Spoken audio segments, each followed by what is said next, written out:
We have to talk about a movie today. If you're not illiterate, you know what movie we're talking about. It's in the title. We're talking about Fantasy Island, and I have so many thoughts. So Fantasy Island is a horror thriller movie that came out this year, and oh gosh. No, before we get into the review, we're just gonna talk about the movie. So, the synopsis says, the enigmatic Mr. Rourke makes the secret dreams of his lucky guests come true at a luxurious but remote tropical resort. But when the fantasies turn into nightmares, the guests have to solve the island's mystery in order to escape with their lives. And I saw the trailer for this, and I was excited. And then I saw the people reviewing this movie, and I was less excited. And then I just watched it yesterday because I was really bored, and I was mad that I spent, how long is this movie? Because it really felt like it was 94 years long. An hour and 48 minutes. So close. So this movie was inspired by the TV show from 1978, Mr. Rourke and his assistant, and there was like a twist and turns, dreams into nightmares kind of thing, same thing. But here's the difference between the TV show and the movie. I could imagine that this would work really well as a TV show because you'd have the first episode to figure out kind of the island and the mystery and kind of get to know the main players, Mr. Rourke and all the other island people. But then you'd have episodes where Mr. Rourke, you know his deal already, and you kind of get the island, but then you just get to explore people's fantasies. But in the movie, you have to find all of this shit out. They make it so convoluted. All right, so this movie features Lucy Hale, Michael Pena, which is a horrible casting choice for somebody who's supposed to be like kind of suspicious and maybe a little evil, but has like a twisted background. It was just a bad choice. Maggie Q, Jimmy O. Yang, Austin Stowell, Portia Doubleday from Mr. Robot, Ryan Hansen, and a couple of fucking other people.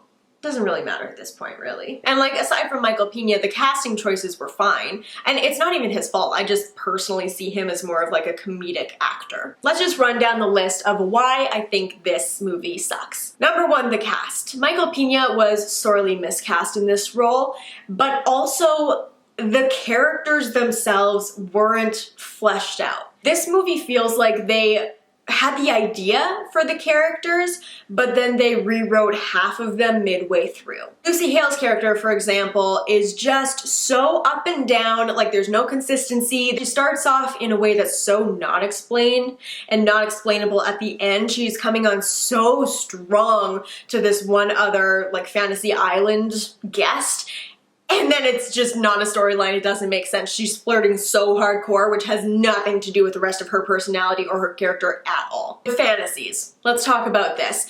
If you were to go onto an island, let's say that this didn't even go bad. You just got to live out a fantasy life for 2 days. 48 hours in your fantasy life, there's no like big tricks, it's not gonna turn bad. What would it be? A pinnacle point in your life.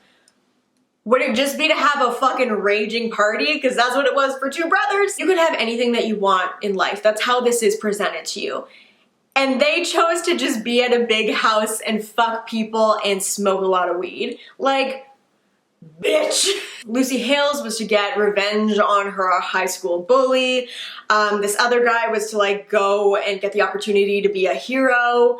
And then Maggie Q's character was like, I live a life full of regrets. Maybe if I married this dude and had a kid, I would have been happier. But oh, just kidding. That's not my actual regret. It's something else. Like it was so...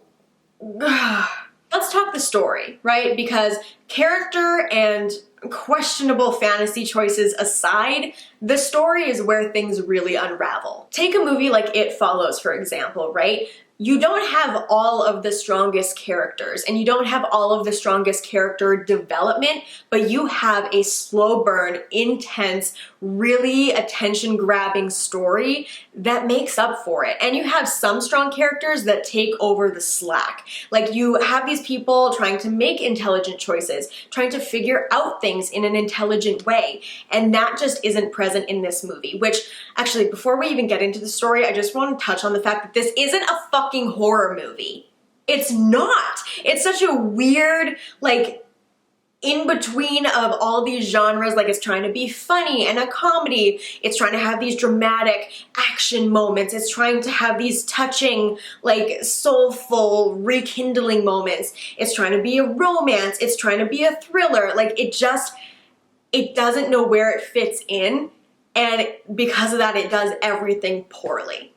Like, it really feels like this movie was written by 20 different people. No one could make a decision, so they all just split the movie into 20ths and wrote a scene and then smushed it all together. They rely so heavily on expository dialogue that it's just like they're sitting there communicating to each other as if no one knows what's going on and no one's lived through what they just lived through, just because they think that the audience isn't going to be able to keep up and get it. Not only that, but they reach conclusions that you couldn't have possibly reached. It's just convenient for the writing because they don't want to have people actually figure these things out. So they just have somebody have like a brain burst moment and they're like, oh, I know, we're in somebody else's fantasy. This isn't mine. And it's like, this is literally the fantasy that you asked for. How is this not your fantasy? Maggie Q does that when she goes into this burning building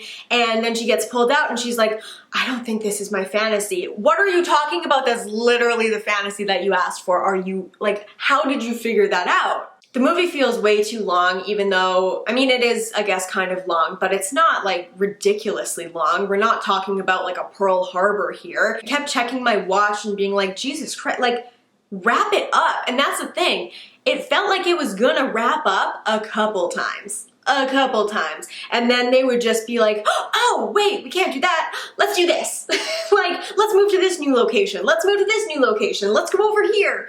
And oh my God, like sometimes I shit on movies, not on here, I don't think, but two people being like, yeah, I get it. It was a low budget movie, but did you only have to use 2 locations? I feel like they rented out this island and they fucking milked it. They're like, we're in Fiji, so we're gonna shoot every square inch of Fiji. And those are my thoughts on Fantasy Island. It's not good because of the cast, the fantasies, and the overall story, which is pretty much all it needed to succeed. Let me know if you guys have seen this movie though. If you have, let me know your thoughts down below.